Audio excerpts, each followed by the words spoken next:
The Raiders-Broncos rivalry returns to Allegiant. Can the Raiders' running game finally take off? Hall of Fame running back Terrell Davis gives his take, and what to expect in Game 2 from the Raiders' new-look offense under Scott Turner. CBS's Kevin Harlan stops by.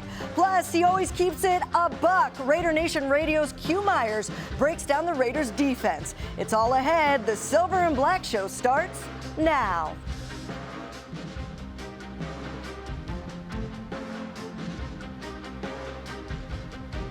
Welcome into the Silver and Black Show. I'm Amber Theoharis. The Raiders look to stop a 6-game skid against the team who started it back on October 6th.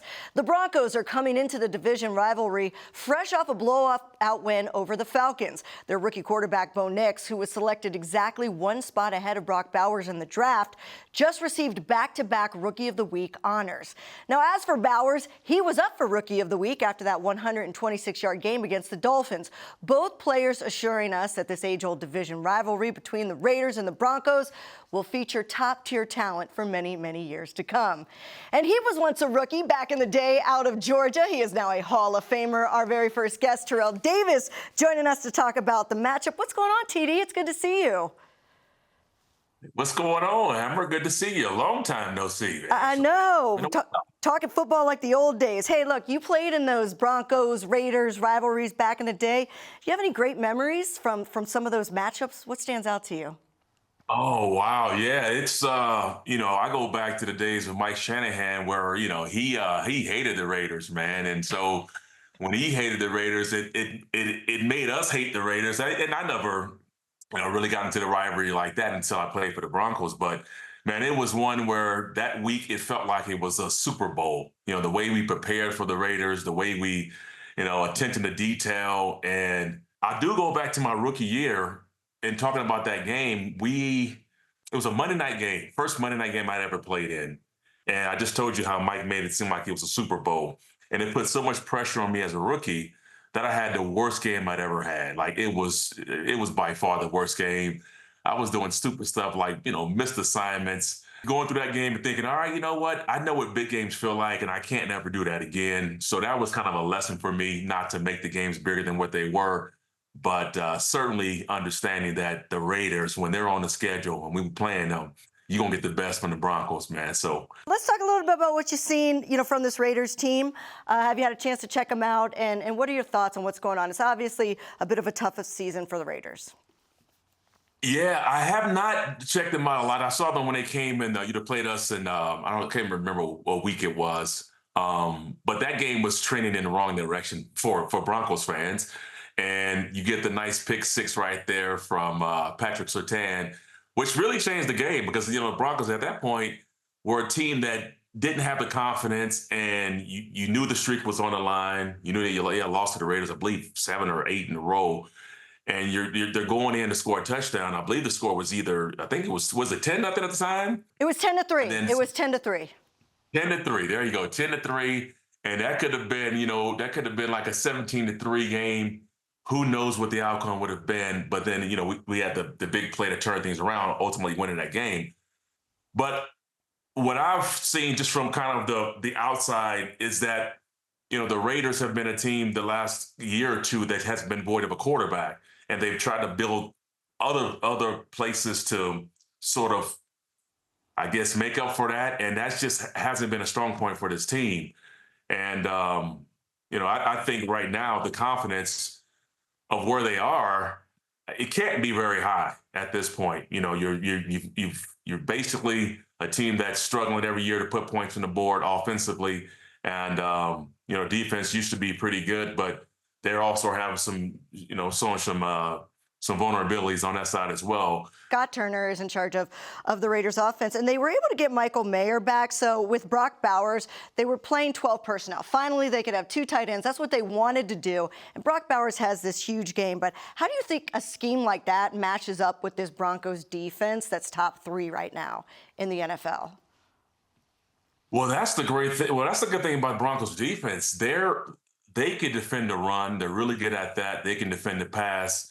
They have a lot of guys who you might say they're not big name players. And Vance Joseph has done a tremendous job defensively of making sure that you have to work for everything. You don't see big chunk plays with this team. If you want to try to sustain a drive, I mean, good luck with that because that's just hard to do against this defense. And I'm sure that's what the Raiders want to do. They want to be able to run the ball, like you said, 12 personnel, one back, two tight ends, and kind of just pound the ball down your throat. Denver's defense can defend that. They're really, really good. I mean, they got some, when you look at him, like, these are not like high, yeah, I mean, I'd say the high paid, but I would say like the big name players that you normally see on really good defenses. And I think that's probably the good thing about them is that they all know that they're really good. They play well together. They're an unselfish bunch. They play with a lot of excitement. They don't give you anything, and they don't have a lot of busted assignments. And that's what I like about this team. So, and now you have an offense that's waking up, that's starting to put points on the board with this defense. It's going to be difficult. It's going to be difficult for anybody, especially this Raiders team, to put a lot of points on the board. And if they play keep away, that's probably the best bet. But even that is going to be challenging. Yeah, so sustaining drives is probably important, and usually, like you said, that means running the ball. Problem with the Raiders, they have really struggled to run the ball this year, despite Antonio Pierce wanting to be kind of that ground and pound type of a team. It just hasn't happened. I'm sure you watched Zamir White, fellow Bulldog at Georgia. He was a beast there, hasn't been able to get anything going. Alexander Madison hasn't really been able to get anything going. When you have talented backs like that, and they're not able to run the ball, usually what is the issue?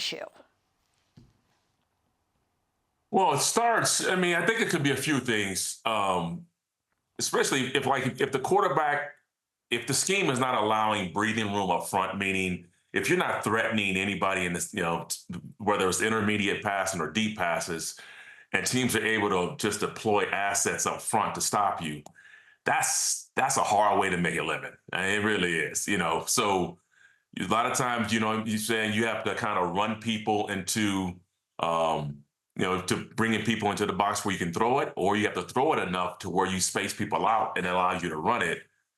And you got to be really good at both. You got to have two, I call it being able to swing with both punches.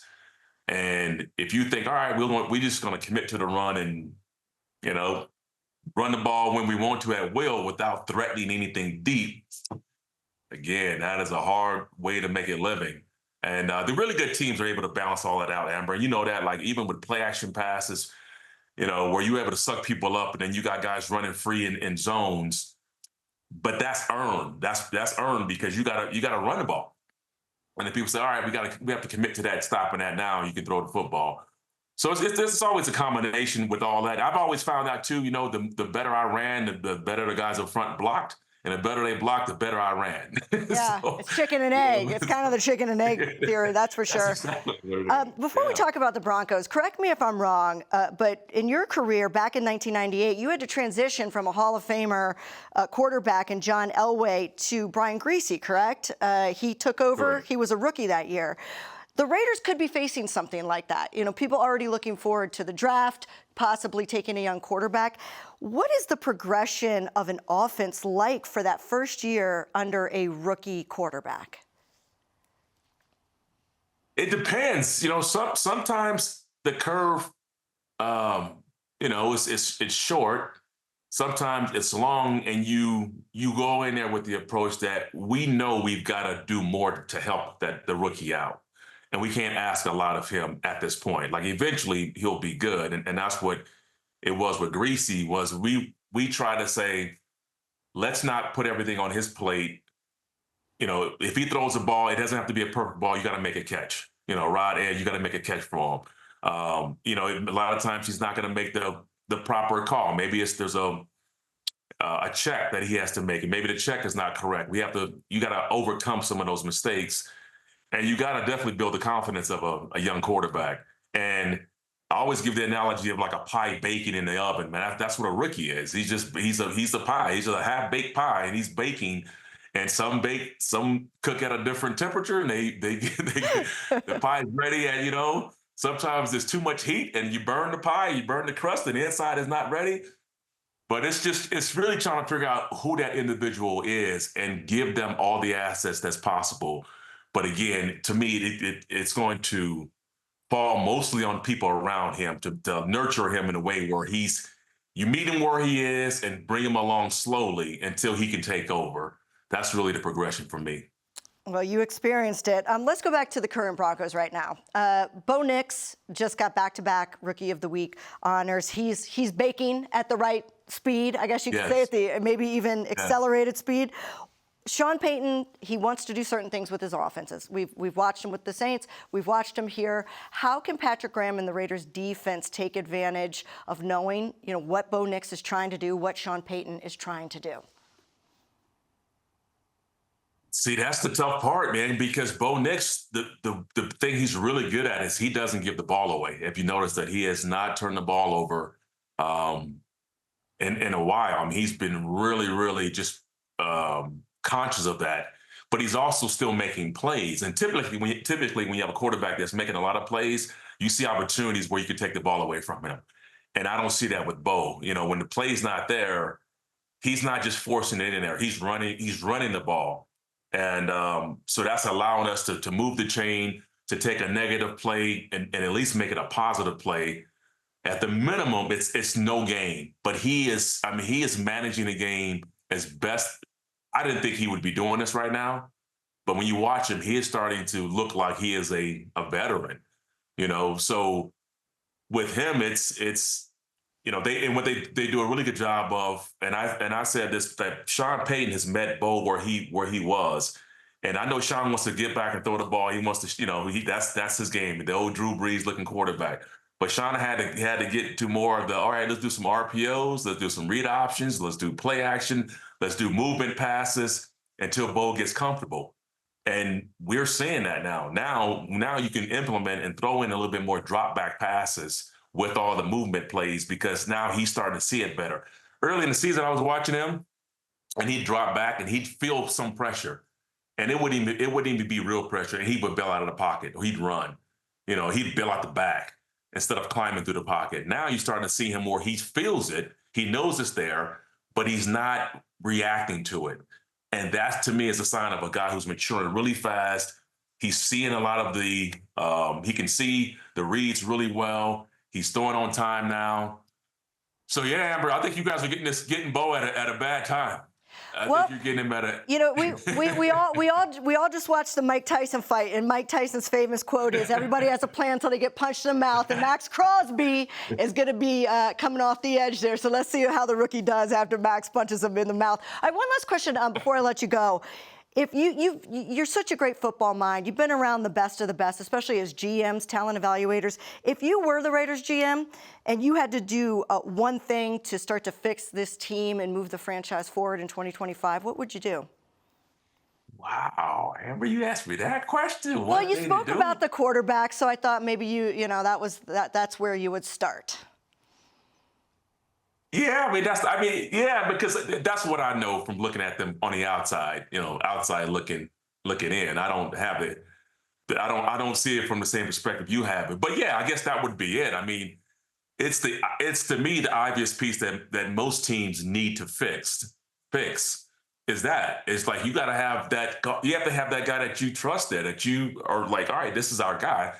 And I don't see that. I see there's some journeymen or guys who they look serviceable and they come in, they're trying to, do something. The franchise, Jimmy G came in there a few years ago. Where it's like, all right, well, who's your guy there? Like, who's the guy? Is it McGardo? Is it Minshew? Is he the guy, or is he just somebody as a placeholder? Like, figure that out before we try to build around it. That's what I would probably focus on, would be that quarterback, obviously.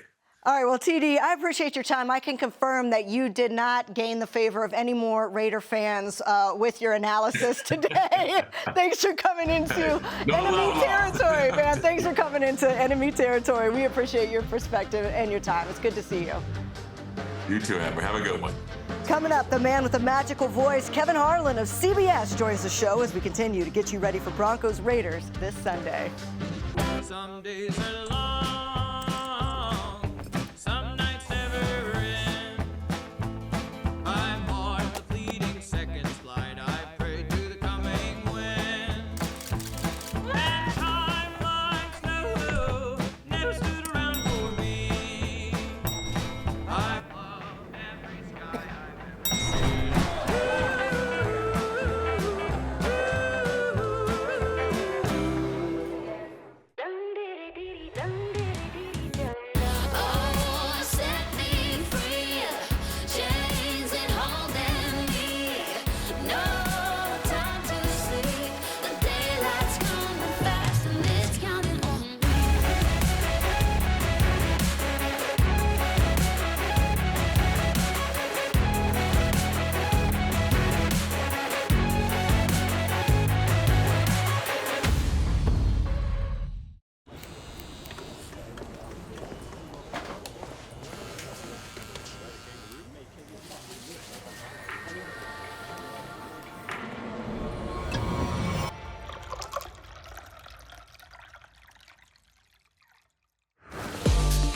taste is not an option. Taste is everything. 1800, the world's most awarded tequila. In 300 feet, turn left. With Cox's fiber-powered internet, you can do brilliant things. Exit approaching. Like upload your voice to Dad's GPS in no time flat. And I miss you, Daddy. Happy birthday. Get multi-gig download speeds powered by fiber. Upgrade your internet today with Cox, the nation's fastest internet provider. Limited availability in select areas.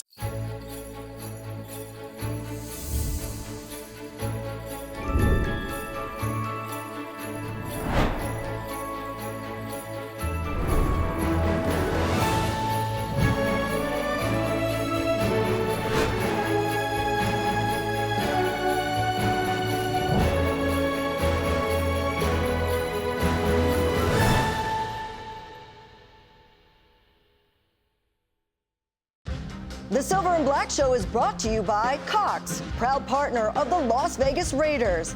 1800 Tequila, official partner of the Raiders. Taste is everything. Please drink responsibly. And by Allegiant, the official airline of the Raiders. Low fares, non-stop flights, only at Allegiant.com.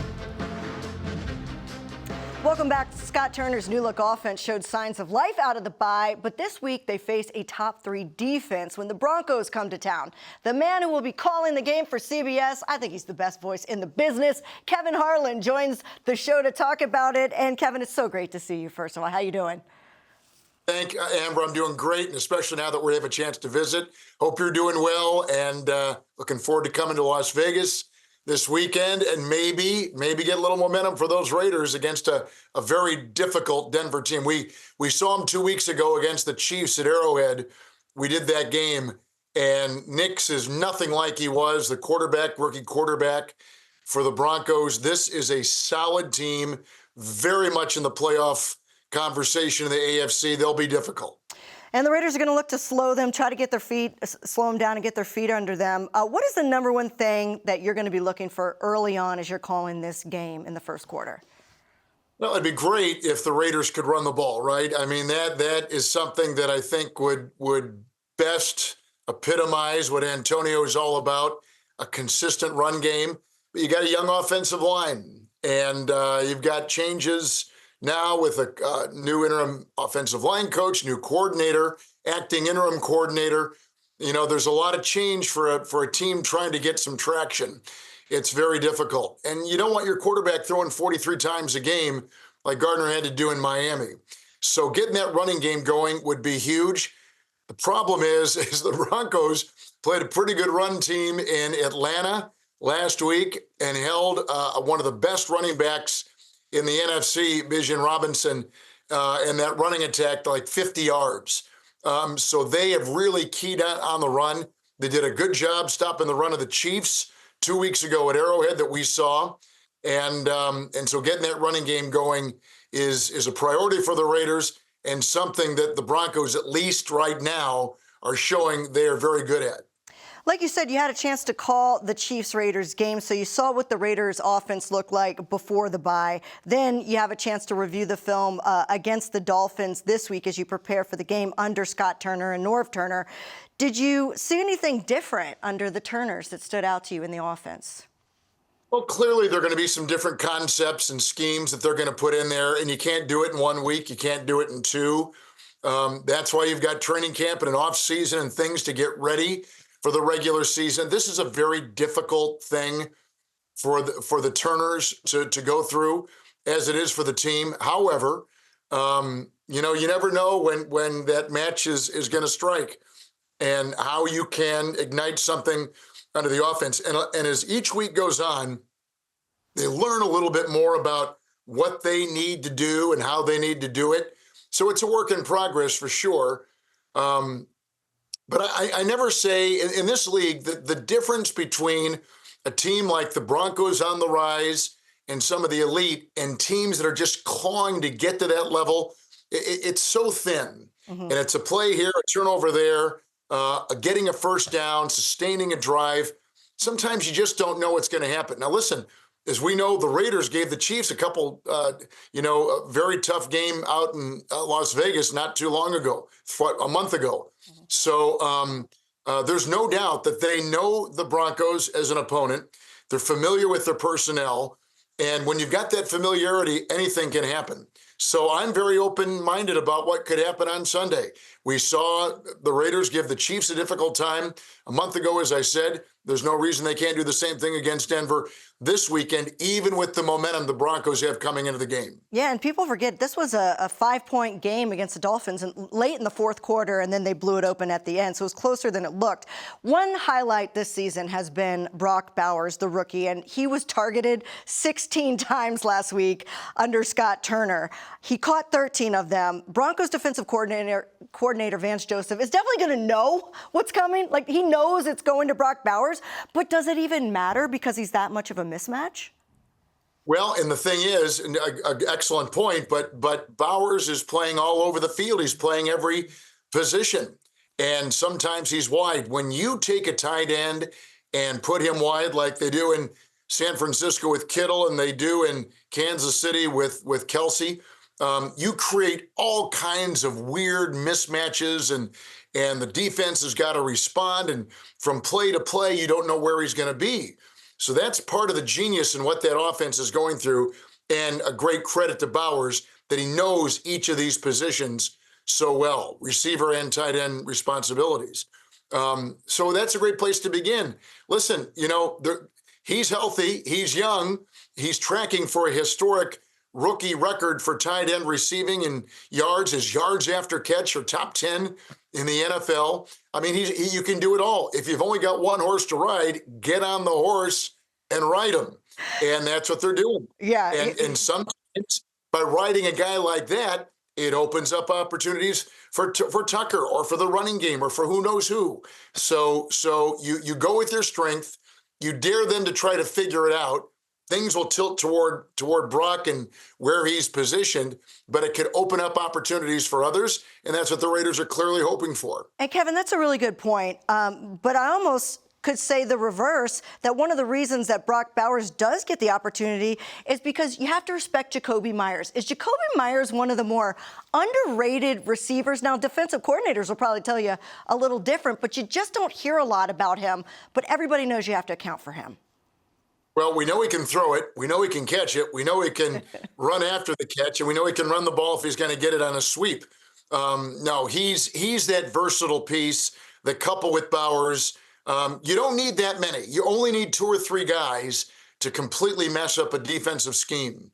And who knows what a Bronco team that is experiencing this level of success for the first time in a long time, who knows how they're going to respond after that huge win over a good Atlanta team last week. You just don't know. They're in the division. They're on the road. They're indoors. I mean, there's a lot of things at play here. That's a great thing about the NFL. It is a week-to-week league. And sometimes a performance one week doesn't lead you to think they're going to do the same the next week. Even with the best teams in this league, the Baltimores and whatnot, you just don't know from week to week. There's a little more consistency. They've got more playmakers. There's a little bit more of a foundation, but still the league is so good on any given Sunday, anything can happen. But clearly Myers is one of those players they've got circled on their game plan. They've got to account for him every play. The Broncos' defense is very good, as we mentioned coming in. It's top 3. At times it's carried this team when Bo Nix was starting to come along. What do they do so well that Gardner Minshew especially and the Raiders need to prepare for? Amber, they've got quality at all 3 levels. Their defensive line, they've added players there, and they're terrific. They really caused the Chiefs some problems. They got 2 rushing edge players, linebackers, however you want to classify them, and those 2 guys have been phenomenal. And then they've got Pat Surtain in the secondary, Patrick Surtain, and he has been great. They've got depth at safety. All 3 levels of that defense are terrific. They're relatively healthy, but they've got. I'd keep your eye on Benito 15 as an edge guy. He's one of the top rushers, sack men in the NFL. and he wears number 15. 99, Zach Allen. I'd keep a close eye on him. John Franklin Myers, a new addition to that line, has been great. Malcolm Roach on that line. Those three guys have been run stoppers, pocket pressure guys, and then they fill in with the back end of their defense. It really looks good. It's impressive. In a way, this has all kind of come together because Sean has made a priority of getting playmakers at those positions where you need them most. Edge rushers, shutdown corner, and a guy that can push the middle on that defensive line. And it's interesting, the players that you said, Terrell Davis mentioned this before you on the show, they're not big-time names. They're not all pros. They're just playmakers that are really rising, especially right now. It probably means that Gardner Minshew will need to release the ball very quickly as they're spreading it out. They did that. They spread it out against the Dolphins. They weren't able to run the ball, only ran as a team for less than 60 yards. Can the Raiders win this game even if they're not able to get the run game going? I'd like to think they could. You know, Minshew's pretty clever. Brock Bowers can do a lot. Myers is going to be in a position where you need to exploit his versatility. And you never know what you're going to get in the run game. I know that Madison is not trending well. They're banged up back there. But that's an opportunity for a younger player. And I'd like to think that they'll answer that charge. You know, when you go on the road in the NFL, it's always a different experience, even when you're in that division. So the Broncos are not infallible. They struggled to get out of the gates. They began 0-2. And I know they get the winning record right now, and they're the number 7 seed as we stand this weekend in the AFC.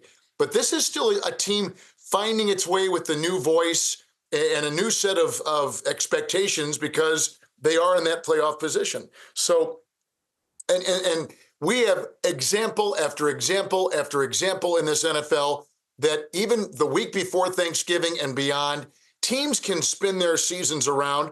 It may not mean that they're going to make the playoffs, but it could mean they've got great momentum going into the offseason. While it's tough for the Raiders to even think about the postseason, it isn't unrealistic to give them momentum after Thanksgiving or going into Thanksgiving and finishing off the season strong. I know they've got a high draft position as of now, and they've got to covet that. But I'd like to think that they've got some things in place which give them hope. And a win against a playoff team in your division would really be a step in the right direction. Yeah, they've been taking teams close into the fourth quarter. They just need to finish and not give up a lot of points in the fourth quarter. One question about the Raiders defense before I let you go. How do they stop Bo Nix? This is a guy that back-to-back Rookie of the Week. He's really coming along now. Well, they can disguise coverages, and that's always going to be something that a young quarterback's got to deal with. And Atlanta tried to do the same thing, too. Nix has got a lot of confidence, and he's got a tremendous mind. The game is slowing down for him. He's got the right kind of head coach in Sean Payton in his ear. He is forming his NFL vision, and there's no better coach to do that. I just think that they got a three-headed monster at running back. They're 3 to 4 deep at receiver. They don't have much at tight end, but it's adequate. And then defensively, we've talked about how at all 3 levels they're good. I sometimes with a rookie quarterback, you may see them revert to issues that plague all young quarterbacks. And Max off the edge will be a constant source of concern, and that may be good enough in terms of that. I haven't seen what Adam Butler has done the last couple games. Going into that Chiefs game a month ago, Amber, I thought he was playing as well as any interior lineman. He had a lot of tackles. He was pressuring up the middle. He seemed to be somebody that even Creed Humphrey, the all-pro center for the Chiefs, was struggling against. You mess up the middle of that pocket, it can cause a lot of damage, especially for a young quarterback. And then be clever in the back end with your linebackers and secondary. They've got the possibility with some of the kids they got back there. So, again, I don't look at a record in division games. I certainly don't look at the record when a good team goes into maybe a lesser team on the road in the division. And I'll go back to the Chiefs a couple weeks ago. They only won by 7 out there. Yeah. And they had great momentum. So Everything's on the table and right there. And the Raiders, even if it's not a postseason this year, they can certainly kind of capture what Antonio got at the end of last year when he took Josh's place, finish the season strong, get momentum into the offseason, and continue to build your brand, develop these young players, draft wisely, sign a couple free agents. So it can change like that in the league. And I know that's what the Raiders are kind of hoping for. Kevin, I can safely say you are the most popular guest on today's edition of the Silver and Black Show, although beating Terrell Davis is not a hard feat. Not very popular when he came on.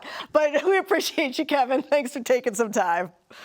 Amber, wonderful being on with you. We're friends off the air, and I love being on with you on the air, and I always love when our paths cross. So hopefully we got a couple more of these coming up this season, but thank you. And if I don't see you, a happy holiday to you and your family. You as well, and I hope we see you soon. Thanks so much. We appreciate you, my friend. Coming up, if the Raiders are going to win games, they need to take the ball away. How can they do that? Raider Nation Radio's Q Myers is up next on the Silver and Black Show.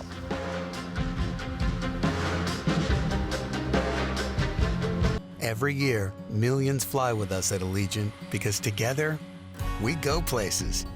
We see old friends and try new things. We laugh. We really like to laugh. And reconnect. We remember. And we wander, which leads to wonder. From how we go to where we go to what we do when we get there, we go further together. Some days are long, some nights never end. I'm on the fleeting seconds flight. I pray to the coming wind. And time like snow never stood around for me. I love every sky I've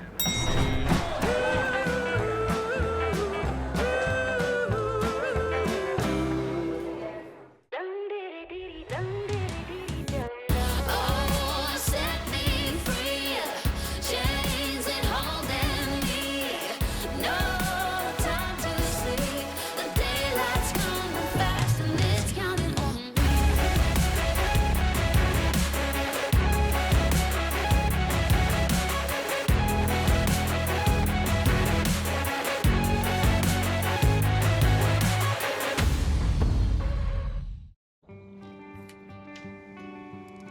In 300 feet, turn left. With Cox's fiber-powered internet, you can do brilliant things. Exit approaching. Like upload your voice to Dad's GPS in no time flat. And I miss you, Daddy. Happy birthday. Get multi-gig download speeds powered by fiber. Upgrade your internet today with Cox, the nation's fastest internet provider. Limited availability in select areas.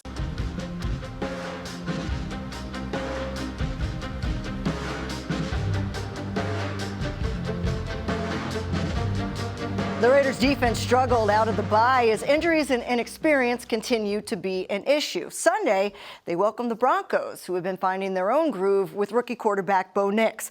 Raider Nation Radio's Q Myers is here to help us preview the matchup. And one of the reasons I wanted to have you, first of all, how are you? I'm fantastic. Anytime I get to chop it up with you, talk some Raiders football, I'm good to go. You can tell I'm so excited. I was about to get right into it. But the reason why I want to have you on Q is because you always keep it 100, like 100% real. And the defense has been an issue, and I listen to your shows, and I know you talk a lot about it. So first, let's start with what matchups will you be looking for early on to see if this Raiders defense is on point for this game? I mean, it starts up front. It really does. The defensive line is going to have to get as much pressure as possible on Bo Nix. And the reason why I say it's going to start up front and get that pressure, he's in a groove right now where he's feeling comfortable. And that's the worst thing that could ever happen for the Raiders defense is for an opposing quarterback to come into their house and be comfortable. So Max Crosby always, they always call on Max to step up and make some big plays, but it's going to take more than Max. It really is. It's going to have to disrupt Bo Nix, and he's going to have to put the ball in harm's way a couple times. And if they're able to do that, then good things could happen. But Amber, as you know, this defense has been so riddled with injuries all season long, and the list gets longer and longer. And You know what I mean? It's so hard to rely on the usual suspects when the usual suspects are banged up and injured right now. So it's going to start up front with Max Crosby and crew, and they're going to have to get a lot of pressure on Bo Nix. Yeah, and that's what I mean when I spoke about inexperience a second ago. We have gotten to see a lot of young players, though, as a result of the injuries, and this could be a good thing because you're trying to evaluate for the future. Is there anyone that you have seen out there that you believe could be a staple of the Raiders' defense for years beyond 24? You know, I've been looking at DeCam Richardson a lot, right? He's been forced into action when Jacorian Bennett went down and Jack Jones went down with a back injury. And he was the guy, Amber, that I identified back in Costa Mesa in training camp as a guy that fits the prototypical look. He almost had that Seattle Seahawk, that Legion of Boom look, where he's lengthy and he's fast and he can break up a lot of balls. But of course, he's a rookie. He's a fourth-round pick. So he's a guy that's going to need reps. And you've seen him get ramped up, 20 reps here, 25 reps here. And then a guy like JB, Jacorian Bennett, goes down in the first drive against Miami, and then it's okay, DCam, now it's really on you. And the funny thing is, and I guess it's not funny because you were talking about injuries, but I mentioned to Ricky Manning Jr., the cornerback coach in Costa Mesa, I said, hey, I like what I see from DCam early on. He said, yeah, we're going to need him sometime this year. I don't know when, but we're going to need him. And now all of a sudden you look and you fast forward to going into week 12, DCam Richardson's a guy that they're definitely going to need and to lean on. Yeah, going to probably need him against the Broncos because Marcus Epps, we know, has been out. Nate Hobbs, Jack Jones, Jacorian Bennett all did not practice as of the taping of this show. So assess the secondary in general going into this game, along with the backups that are expected to be in this weekend. Well, with Nate being out, that is such a problem for the Raiders, and I would love to see him get back and be able to play this week. It'd be huge because it's physicality. And then Jack Jones's ability to go get the ball. But the thing that's happened all season long is that the Raiders haven't been able to create turnovers. They get pressure to the quarterback, but when you think that the ball's going to be in the air and they're going to force a turnover, they've been very few and far in between, right? I mean, Jack Jones had a pick six against the Bengals, which was great, but that was his first pick six, his first interception of the season. And they just don't come up with those interceptions more times than not. And even Jacorian Bennett, who I believe was having a stellar season at his cornerback position, matter of fact, the best corner that the Raiders have had all season, in my opinion, has got some good PBUs, some pass breakups, but you want to see them turn the ball over and give it back to their offenses. So that's where my big concern is. Who's going to be that guy? Who's going to be the dude who knows, I need to make a play? Someone needs to make a play and get the ball back to the offense. Who's that guy going to be? When Nate's out, Jack is out, right? You got JB out. Now all of a sudden you're leaning on rookies that are just trying to get their feet under them, let alone go make a big play. So it's really hard to tell who can go make a play. Maybe you look at a guy in the back end like Isaiah Palomar, who just seems to be always around the ball as well. Yeah, takeaways need to happen, but you know what needs to not happen is penalties and penalties on third down. I keep thinking of that Darnay Holmes penalty that kept the drive alive and leads to the Jonnu Smith touchdown. So especially getting off the field on third down. But let's talk about Tyree Wilson. This is a guy you talk a lot about, and slowly but surely, he is coming along. If you're watching, he is making some plays out there. What have you seen from him recently? It's growth. It's just slow growth. And you'd like to see it faster, right? I mean, especially when you're selected as high as he was, number 7 overall, you want him to come out and be instant and be a star. And, we live in a microwave society, so I'm hungry, pop it in the microwave for 60 seconds and I'm good to go. Well, that's not who Tyree Wilson is. And he's trying to still learn the position. He's still trying to learn what he does best. I mean, the thing about it is, so far since he's been in the league, they've put him in multiple different positions, just trying to get him on the field and get some reps. And so at one point they just said, you know what, we need to make sure we figure out what he does best. So he comes up with the sack against Tua last week. I thought that was really good, instinctful. He stuck with the play and, stayed around Tua. And the thing that Tua does quite a bit is put the ball on the ground, and he did. He forced a fumble, which was great opportunity for the Raiders. Unfortunately, they weren't able to come up with it. Those are the kind of plays that need to be made, right? I mean, it's great to get the strip sack, but it's better to come up with the fumble and give the ball back to your defense or offense in a shorter field. And so that's what the Raiders have been missing. When they make a really good play, they can't capitalize on, the whole play. They'll make one good play, they'll get a sack or, a tackle for loss, and then 3rd and 15 will happen. It'll be a penalty and something. And then all of a sudden they get a first down. Not being able to take advantages of the opportunities that they create has been one of the big problems. But I have seen Tyree Wilson continue to develop and get better. And that's all that you can hope for, is that he does continue to grow.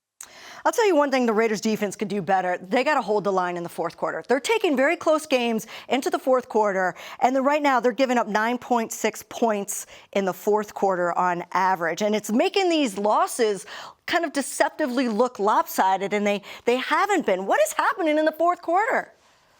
They're just having breakdowns. They're just not able to finish, and honestly, even going back to Miami, that was the whole game. I mean, they never forced the Dolphins to punt, not one time. Right. And so they put them in position where they can get off the field on third down. And for some reason, they're not able to finish the drive the way that they're supposed to. 3 penalties, as you mentioned before, continued drives, and then just not wrapping up, not completing the play, having a blown coverage, a lot of communication mistakes, especially with the young guys that are in. That's how Jonnu Smith got that super wide open touchdown. It's a lot of little things, Amber, that is leading to one big thing. And you're right. If you're a box score football watcher and you just go and look at the game, 34-19, they got whooped. Not really. It was close. It was close until the end, and then all of a sudden, Miami, ran the ball out of the gym, right, and took it and ran home with it. But that's just that's really the way you can describe this season in a nutshell. They've been so close, but yet so far away from a lot of these games being flipped and having victories and looking a lot different than it is at 2-8. All right, let's talk about this offense, Q. Did you like what you saw from Scott Turner in the little adjustments? Yeah, I did. I thought there was a lot to build off of.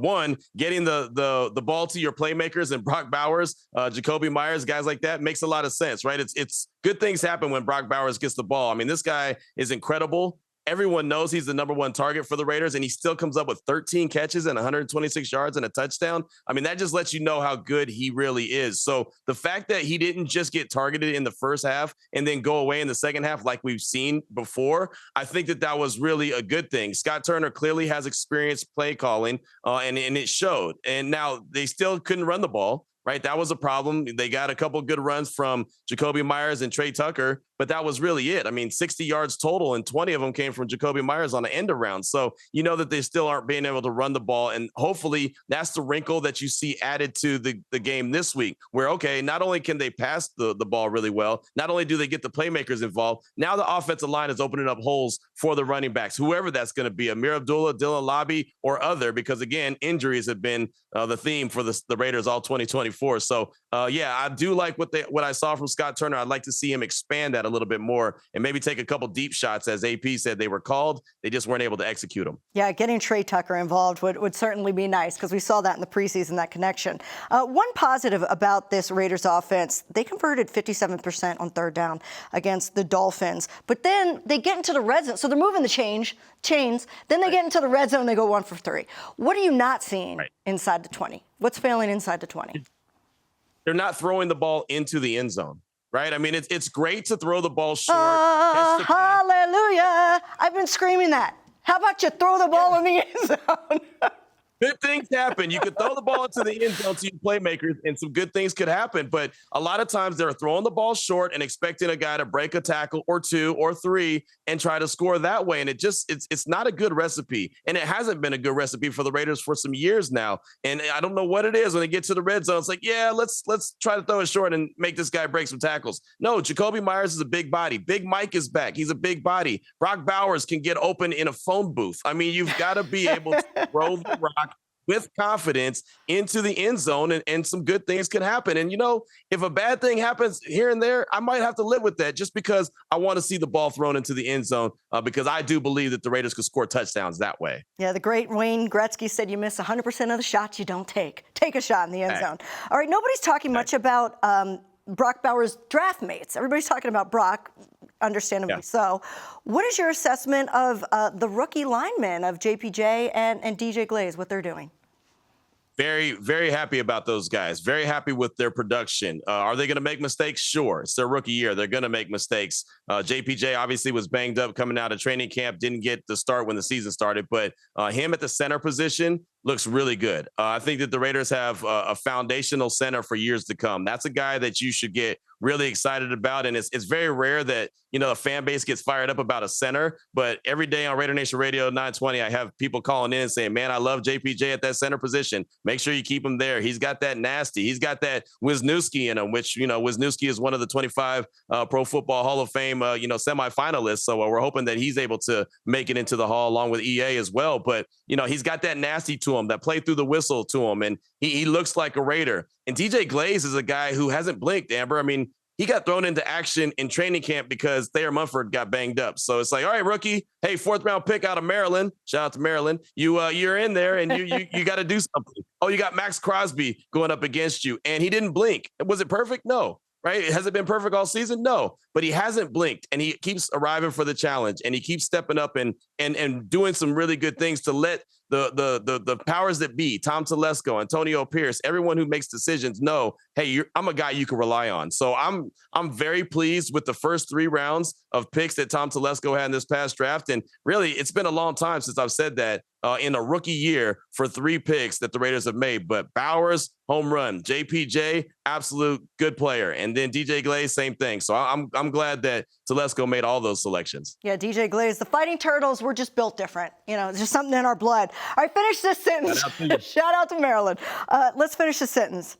The Raiders will win if blank.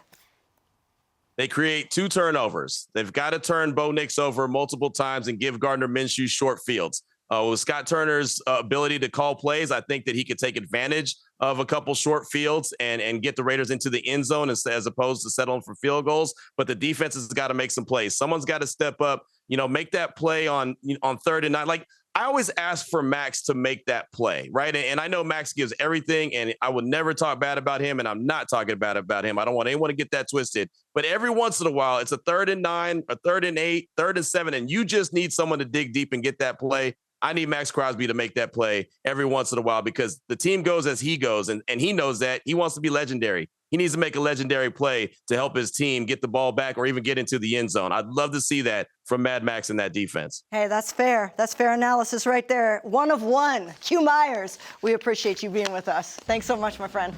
Have you call? You know I'm here. All right. Thanks a lot, Q. Well, coming up, how the return of one player alone recalibrated the entire Raiders offense. It's One Last Thing next.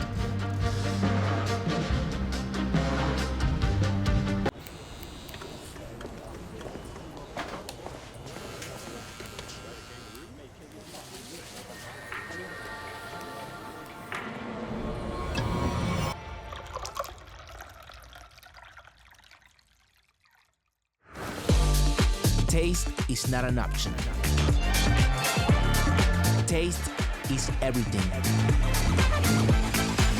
1800, the world's most awarded tequila. Every year, millions fly with us at Allegiant because together, we go places. We see old friends and try new things. We laugh. We really like to laugh.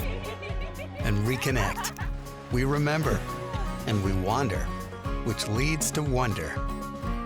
From how we go to where we go to what we do when we get there, we go further together.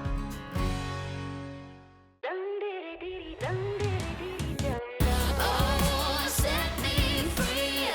Chains and holding me. No time to sleep. The daylight's coming fast and it's counting on me.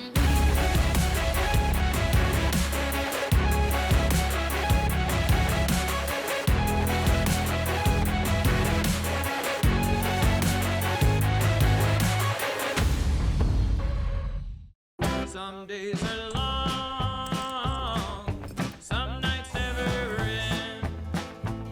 I mark the fleeting seconds glide, I pray to the coming wind. And timelines never stood around for me. I love every sky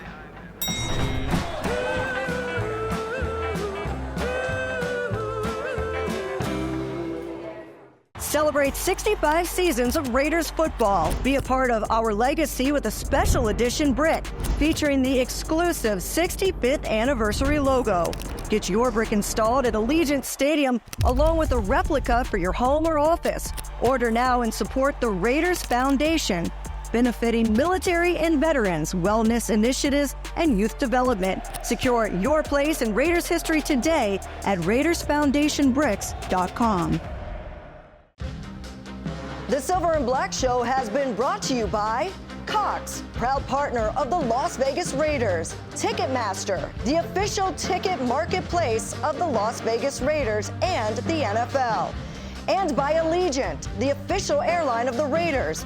Low fares, non-stop flights, only at Allegiant.com.